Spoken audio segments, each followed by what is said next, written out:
Hi, everyone. This is John Jordan with Go Local Interactive. I hope you're all doing well today. This is the third video in our series about building your strong digital marketing strategy from the foundation up. In the first video, we covered this house analogy where we spoke to each of the individual components of a successful digital marketing strategy, starting at the ground and building our way up. In the second video in our series, we covered website and analytics in a little bit greater detail. And today we're going to be covering local listings and establishing local relevance with the search engines.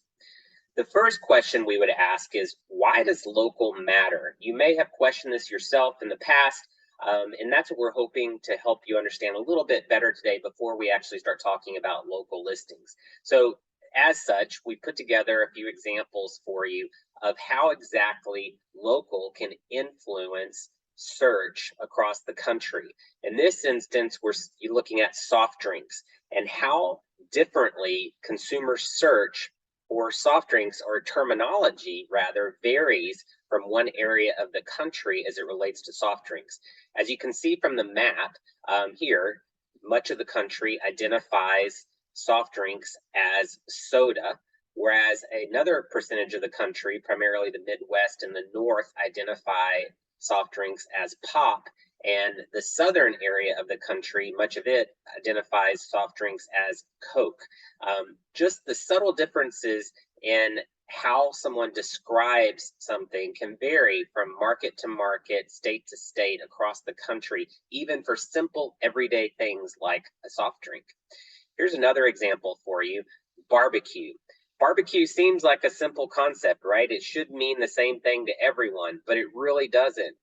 When it comes to barbecue, I'm from Austin, Texas, and here we classify barbecue. When someone refers to that terminology, they're most likely talking about brisket or sausage, whereas in the Carolinas, they're most likely talking about a whole hog or pork butt.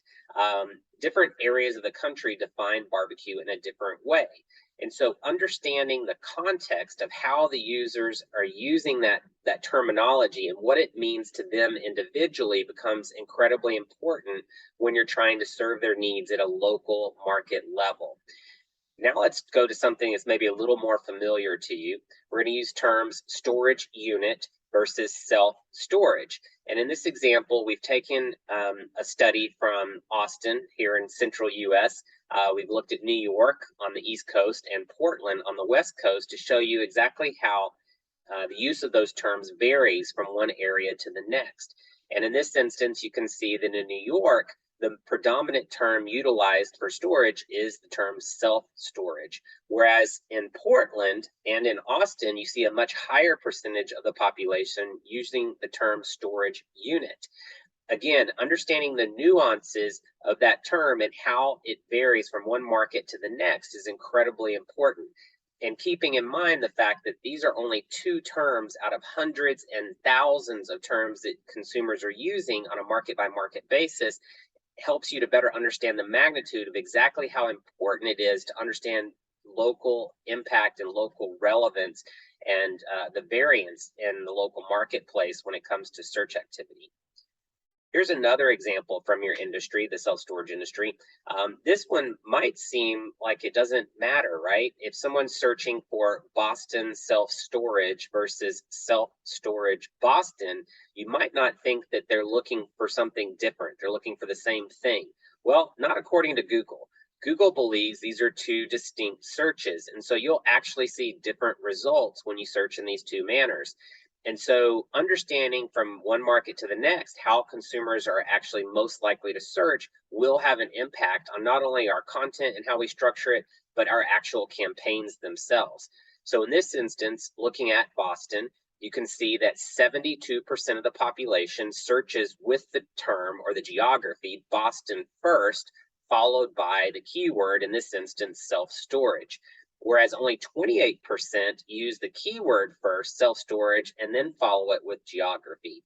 Whereas if you look at a market like Denver, it's the exact opposite. In Denver, only 8% of the population actually use the term Denver first before or preceding self-storage, whereas 92% of consumers searching will actually define the keyword first, in this instance, self-storage, followed by the geography, Denver. Again, understanding these differences are really important when it comes down to individualizing your marketing at a facility and at a market level. And again, these are just two examples out of thousands of examples of why it's important to really understand local and the context that and difference it can mean to consumers. So now that we kind of understand how local relevance can come into play and why it's important, now we can start to talk about what are the best ways to establish that local relevance with the search engines, primarily meaning your local listings. And I'm going to focus on two kind of key factors. The first one we just discussed, which is understanding regional search variances and how search terminology and variances can come into play on a market by market basis. The second piece is proximity or service areas. It's incredibly important that we clearly define for Google where we are intending to service customers. It's in your industry, it's maybe not as important as a home service vertical. As an example, a pest control company is only willing to travel so far. You may be willing to take customers from a really long distance away if you have something unique to offer them. May not be realistic, but you would be willing to offer it to those customers. But it is still very important, especially if we're trying to target very specific types of customers. Maybe it's a business community we're trying to reach with that storage facility. Maybe it's a very specific type of higher end user. Maybe we're offering wine storage and we're wanting to reach those guys, a higher income demographic or bracket. It's really important we define that geography and that service area for each of our locations. So in terms of actually owning the listings that are out there in the marketplace, we always tell our customers to start with Google, right? They're the largest player in the room and certainly will have the largest impact on your ability to show up across all of Google's network, whether it be the Maps product organically in the search results or even paid. So we start with them, and it starts with claiming and cleanup. This industry is typically synonymous with having quite messy listings, meaning when a business changes hands or ownership multiple times, the previous owners' listings tend to linger out there for a while with old business names, incorrect business hours, phone numbers that are no longer active. And in those instances, you're creating a lot of discrepancies for Google to try to navigate through and discern what's the correct information or what's the most accurate listing to put in front of that consumer who's out there searching. So we want to eliminate all of that confusion. We want to get rid of all those duplicates. We want to clean it up to where there's one active listing for every location on Google, and that listing portrays the most up-to-date and accurate information possible. It starts with identifying the listing that's going to be your primary listing, claiming it, and taking direct ownership over it. The second piece is pursuing consistency in our data. So Google is looking for a confidence factor. They want to know that the information they're portraying through that listing is accurate for consumers. And so they're going to look as a signal of accuracy. They're going to verify where else does this information reside that we can find that it matches or correlates. They're going to look at your website, and they're going to make sure your website business hours correlate to what are reflected in their business listings on Google. They're going to look at other sites like Apple and Yelp and Bing, and they're going to see if those listings also reflect the same information. So we're really looking for consistency of data. The more consistency of that information that's being portrayed through those listings, the higher the likelihood it will ultimately be displayed, because Google's confidence in that information is higher because it's displayed in more places. And therefore, they believe it's a higher likelihood it's accurate, which means it's going to, in turn, algorithmically show up more frequently for consumers.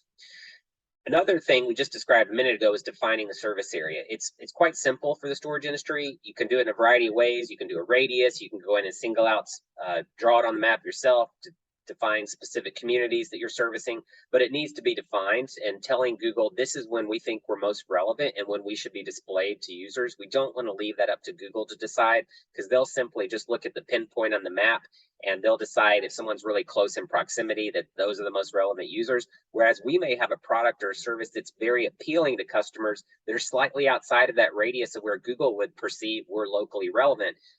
But we have a product or a service that's offered that is very relevant to people at a longer range. It's also important to understand that these listings need to be actively managed. It's not something that we can sit and forget. We're not going to go out there and clean them all up and then never look at them again, because things change over time. Google discovers new sources of information out there, and they'll sometimes merge that information in with those existing listings. Sometimes user edits are actually able to funnel their way through and then to be displayed on the listing itself. Like a user may say that these business hours aren't accurate, and that may reflect how the business hours get displayed to users in the future.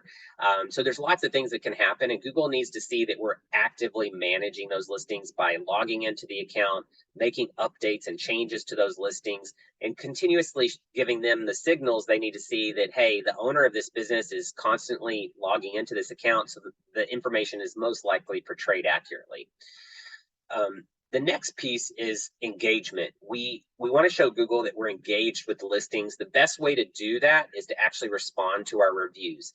I know it's not the most fun thing to do in the world, but responding to negative, positive, and neutral reviews is really important as a sign of engagement as a business owner. It also sends a signal to those prospective customers that whether it was a bad review or not, this business is engaged with their customers and they truly care. It's a way of us reinforcing that we have good customer service. And the side benefit is that it's an engagement signal to Google, which then will in turn increase the likelihood that those listings will then be displayed more frequently to users. We also want to link the location to the market page. Can't tell you how many times I've run into this and our team has, where the listings are linking back to the home page. If you're fortunate enough that your business listing is showing up in the map pack and being displayed to customers, that means that you've done everything right up until that point. What you need to do is send the customer closest to the transaction. At that point, Google's identified you're locally relevant, you're close in proximity to the user, you have what they offer. You need to put your units in front of them at that point. If you send them to the home page, you're causing them to have to start that search process all over again, and it may become a little more convoluted. If you have multiple locations in a market, they may have to try to figure out which of those locations is closer to them, where they could have just started with the facility that Google already identified as the most relevant for them. So linking that location listing to your actual location page that corresponds on your site, really important for reinforcing that local relevance with the search engine. I'd also say this is a newer product. I say newer, but it's been around for over a year, but it's a newer product that's being leveraged more frequently in storage these days, and that's to implement Google's products on your actual business listing. So you can actually list out that you offer lockers and 10 by 10 and climate controlled units. You can put those on a product set on Google. It will help when people are searching in that manner on Google Maps or searching their local area for people that offer climate controlled 10 by 10s. If you actually list that in your listing, you're reinforcing for Google that not only am I locally relevant, but I have the product or the service that they're actually looking for. We also suggest that you utilize GTM, that stands for Google Tag Manager. And for tracking purposes, it'll help us to keep closer tabs on all that traffic that's being funneled from our map listings to the website, and then what actually occurred as a result of that user leaving maps and entering my website. And the last piece here, again, I know it's a cumbersome task, but having up-to-date, high-quality photos and video are incredibly important and will continue to grow in significance in the future. You may have already noticed it yourself in your own searches on Google, but Google's starting to incorporate a lot more rich media, a lot more video, a lot more photos in the search results, and they're seeing high engagement from users with that type of media. And they're testing in a lot of different industries right now, a lot more video and photo usage in the search results page. And so by including those high quality photos and videos, you're going to ensure that you're always putting your best foot forward in terms of what then gets pulled into the search results page and or is being utilized on these Google listings. Now, we've spoken a lot about Google, but a lot of the same principles hold true in terms of the consistency of the data and what we want to actually do with those listings for what we call the big five. So you've got Google, you got Apple, you got Bing, you got Yelp, and you got Facebook. Those are the most critical sites for self-storage companies to make sure they have claimed and that all that business listing information is consistently being portrayed through. So we discussed listings, and now I want to talk one aspect in a little bit greater detail, and that's the reviews aspect. We mentioned it earlier that responding to reviews is really important. Here's an example from Extra Space where you can see even a positive review has a response. And just to give you a better idea of how that response can look, I wanted to throw a couple of examples in here. Again, this reinforces with Google that you're engaged, actively engaged with that listing, and sends that confidence factor to Google that if you're engaged as a business owner, it likely means that the information portrayed through that listing is more accurate and up to date. Therefore, they feel more confident in displaying it to users. So we want to send as many signals as we possibly can to the search engine, and this is one of those. Having that profile be complete and accurate. You can see here from this example from Extra Space, there's a good example of the products I mentioned earlier displayed at the bottom of this listing. That's what I was wanting to call out here, is that they're utilizing all of the different options within those listings to display more information to users, and again, send a signal to Google that, hey, we're actively engaged with these listings and this information is useful and helpful to customers. And then Google in turn is seeing that information and saying, oh, 10 by 25 storage units or large storage units, that's when we should display this listing to users when people are searching in that manner. Once you have the big five kind of taken care of, you've claimed them, you set them all up, the next step in the process then is to more or less proliferate that information across the web. There are hundreds of directory sites out there that have business listing information portrayed through them, and it would be quite cumbersome for you to go to each of those sites individually and try to claim and then actively manage them ongoing. So the way we address that is you take care of the big five first, and then you use listing aggregators to distribute your business listing information to the hundreds of other sites that are out there to give you the best or highest likelihood of the correct information and correlating information to what you did with the big five being displayed across all of those sites. These are sites like online yellow pages, in-car navigation, 411 records, etc. They're equally important, and in this listing world, these are referred to as citations. It's one of Google's ranking algorithms, is how many citations exist out there with information that directly affirms or confirms what we have on file for this business.